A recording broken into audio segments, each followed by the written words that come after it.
Hello, and welcome back to Dub's Reef.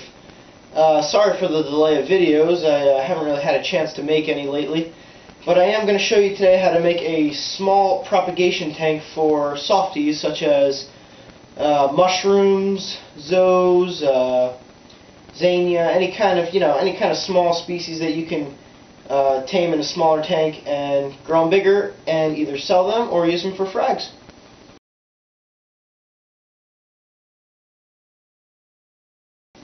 Alright, so first off we're going to get going with the materials.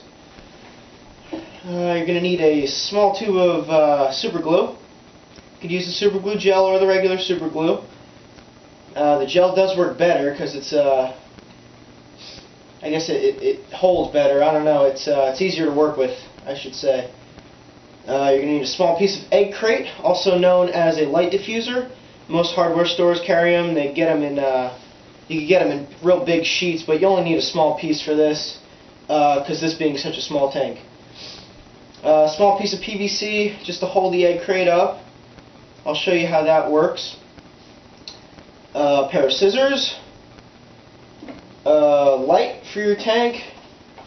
You want to get the specific light that your corals are going to need, that you're going to be housing in the tank.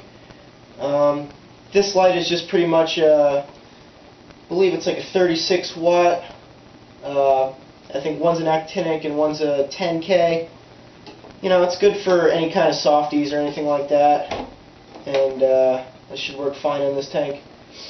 You're going to need a filter for this, actually, a mechanical filter, because you're not going to have any live sand or live rock for your biological filtration.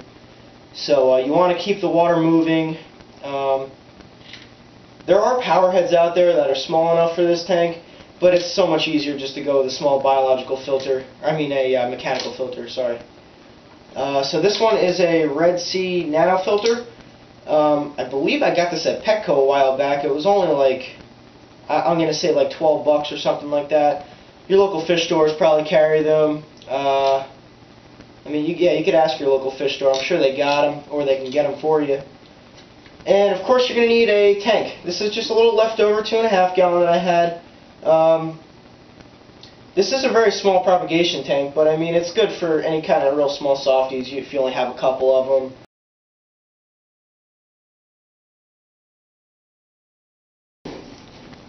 Alright, the first thing you're going to want to do is you're going to want to determine where your filter is going to sit. Since being I'm right-handed and I find it a little bit easier for me to work on this half of the tank than this half of the tank, I'm going to put my filter in this corner over here. Just like so. Now what you want to do is you want to take your egg crate, place it in the tank, and just get an estimate of where exactly you want it to sit. I'm going to cut mine so it lays, let's see here, I'll flip it around here.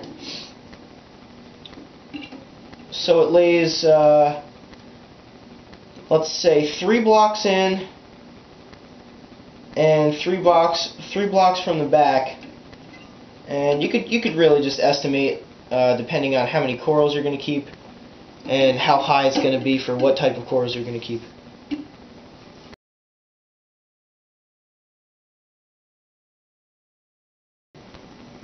Cutting the egg crate is pretty simple. You just take a pair of scissors and you just kind of snip them out like that, and they just kind of fall out, or they go shooting across the room real crazy. It's pretty wild. You just gotta watch your eyes when you're cutting this stuff. But it cuts fairly easy, so should be okay. Alright, that's 3 wide there, so I'm gonna cut in this way. And last one there.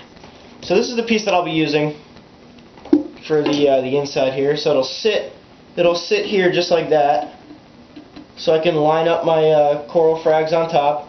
And if I have lower light corals, such as mushrooms or zoes, I can either lay them under the egg crate, which will have frags over it, or just flat on the ground here. So now you want to take your piece of PVC, cut it to the length that you want it, depending on how high you want the egg crate to sit. So this is good for me, only because I'm going to be housing pretty low light coral, so I don't need it real up high. You have to determine which place of your egg crate you're going to sit it in. So kind of find the balance point, if there is one, if you could find one.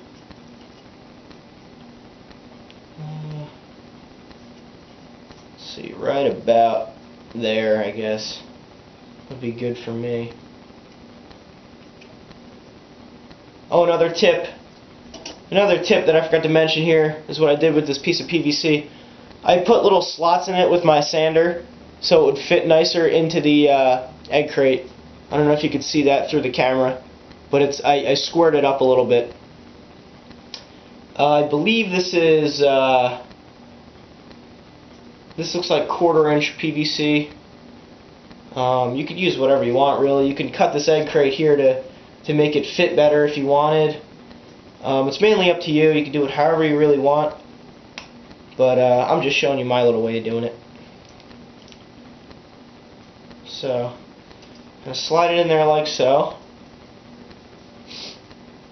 and then you want to place it in there, see how it looks, if you like it or not. And that's pretty good to me. I like that. So here's when the super glue comes into play. So you want to take your super glue, find the best spot that it suits it, right about there for me, in my case, and just put a drip or two down the back wall onto the glass, and that'll hold it in place for the time being.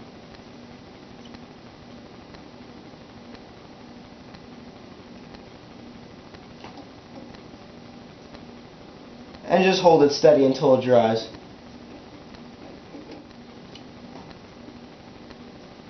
Okay. And then once you've siliconed the egg crate in place, you can then just put a drip on top of the PVC and the egg crate bonded together. Usually the 1/2" PVC, or not the 1/2", sorry, the 1/4" PVC fits pretty tightly into the egg crate, so you won't really have to fight it to get it in. Then you can put a drop on the ground too if you wanted, if it made you feel better. You know, just kind of bond it all together.